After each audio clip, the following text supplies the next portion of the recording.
السلام علیکم ورحمۃ اللہ وبرکاتہ۔ تفسیر سیریز میں آپ سب کا خیر مقدم۔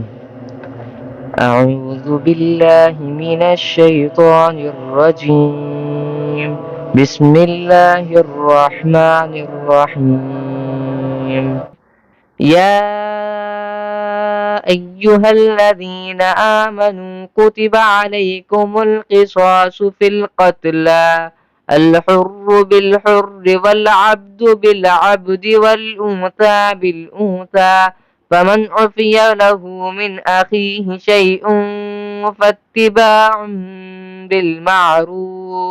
فاتباع بالمعروف وأداء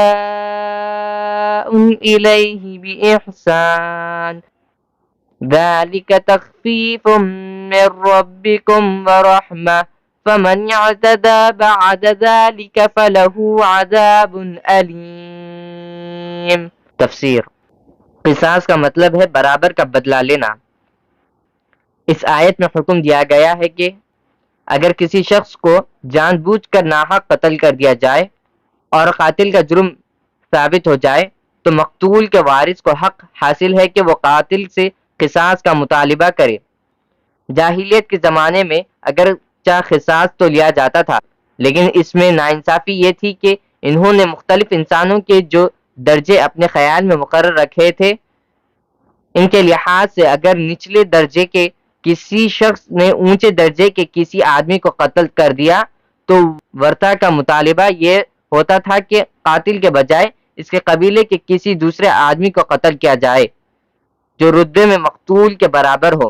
چنانچہ اگر ایک غلام نے کسی آزاد آدمی کو قتل کر دیا ہو تو مطالبہ میں یہ ہوتا تھا کہ ہم قاتل غلام کے بجائے کسی آزاد آدمی کو قتل کریں گے۔ اسی طرح اگر قاتل عورت ہو یا مقتول مرد ہو تو کہا جاتا تھا کہ قاتل عورت کے بجائے قبیلے کا کوئی مرد قتل کیا جائے۔ اس کے برعکس اگر قاتل مقتول سے اوپر کے درجے کا ہو، مثلا قاتل مرد ہو اور مقتول عورت، تو قاتل کا قبیلہ کہتا تھا کہ ہماری کسی عورت کو قتل کر دو، قاتل مرد سے قصاص نہیں لیا جائے گا۔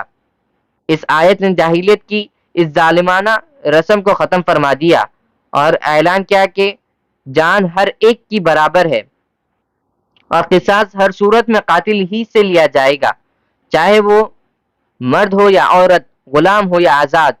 بنی اسرائیل کے قانون میں قصاص تو تھا، لیکن دیت یا خون بہا کا کوئی تصور نہیں تھا۔ اس آیت نے مقتول کے ورثہ کو یہ حق دیا کہ اگر وہ چاہیں تو مقتول کا قصاص معاف کر کے خون بہا کے طور پر کچھ رقم کا مطالبہ کریں۔